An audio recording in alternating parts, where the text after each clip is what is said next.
Hello, welcome to Professor RJ Placone on Communication Excellence, my YouTube channel.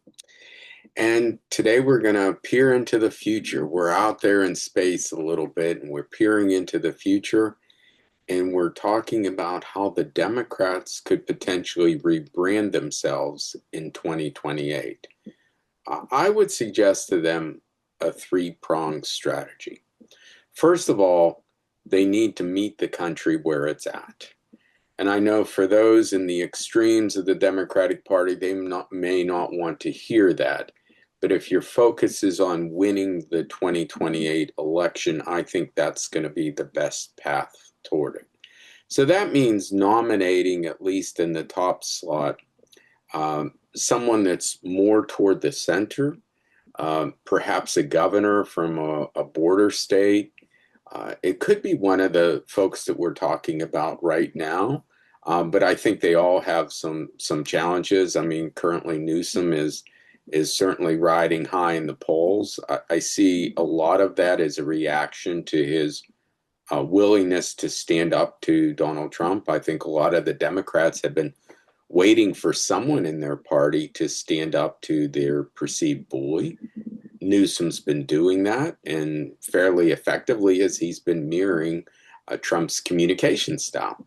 But Newsom would be a target in the primaries, and there's not a strong track record of Democratic folks from California ultimately being elected in general elections.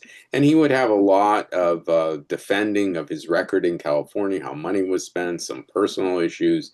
And I think each of the candidates that we're hearing about now, from AOC to Mayor Pete to Kamala Harris, uh, some of the other governors, all have pros and cons. But I think for the top of the ticket, the Democrats have to go a little bit toward the middle.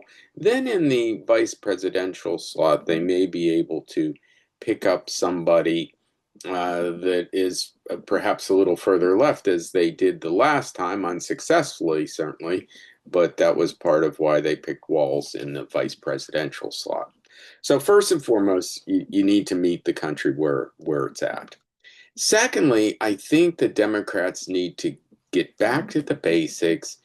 Somehow they've let slip away this who is the party of the working class. And somehow the Republicans are holding claim to that.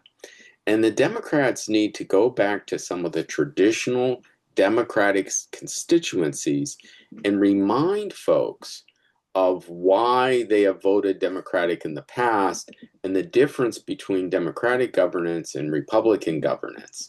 Uh, this to me, I always believe we can learn from history.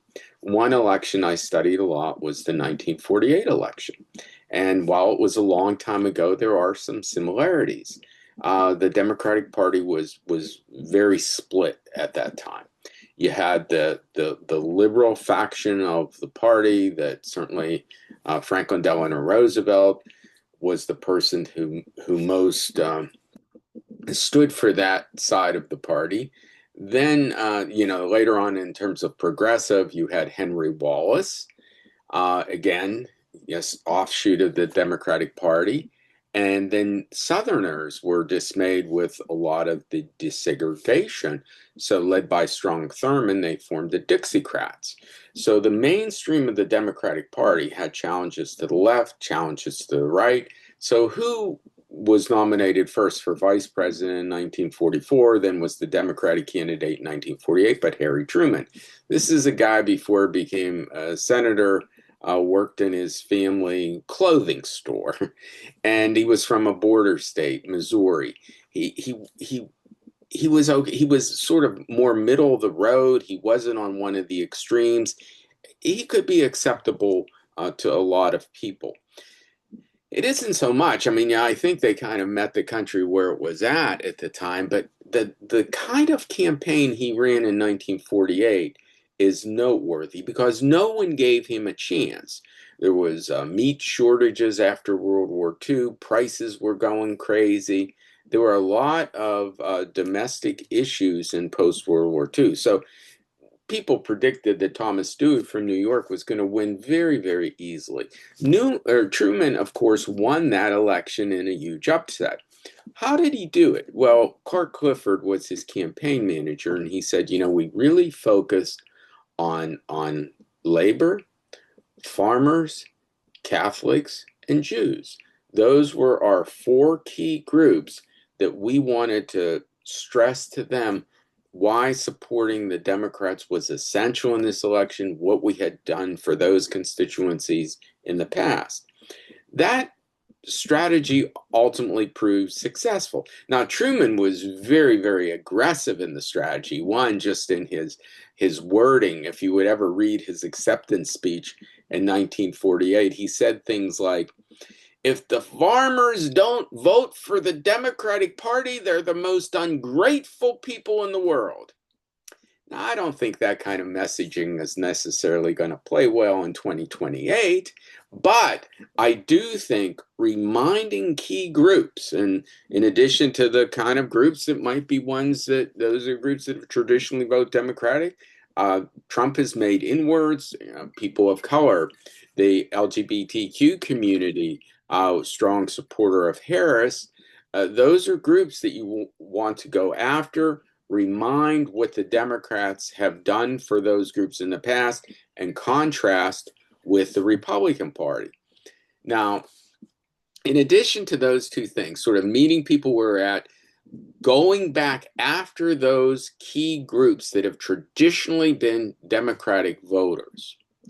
The final area is, I think, stressing more economic populism versus identity politics. I think the Democrats have allowed themselves to get into some traps around identity politics. And I think there's a story to be told. I mean, Bernie Sanders and AOC go around and give a lot of speeches. And when you listen to what they're saying, have you had enough of the income disparity? Is it right that one individual, Elon Musk, whose wealth is equal to 52% combined of the US population, that the top 1% in the United States, their wealth, it takes the other 92% of people to equal the wealth of the top 1%.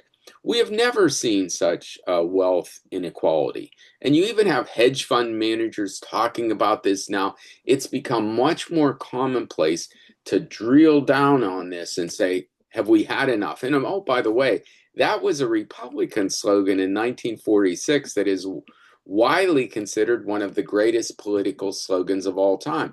Had enough? Question mark. You fill in the blank. And I think a lot of people have had enough of income inequality, things being done that have favored the elites at the expense of the working class.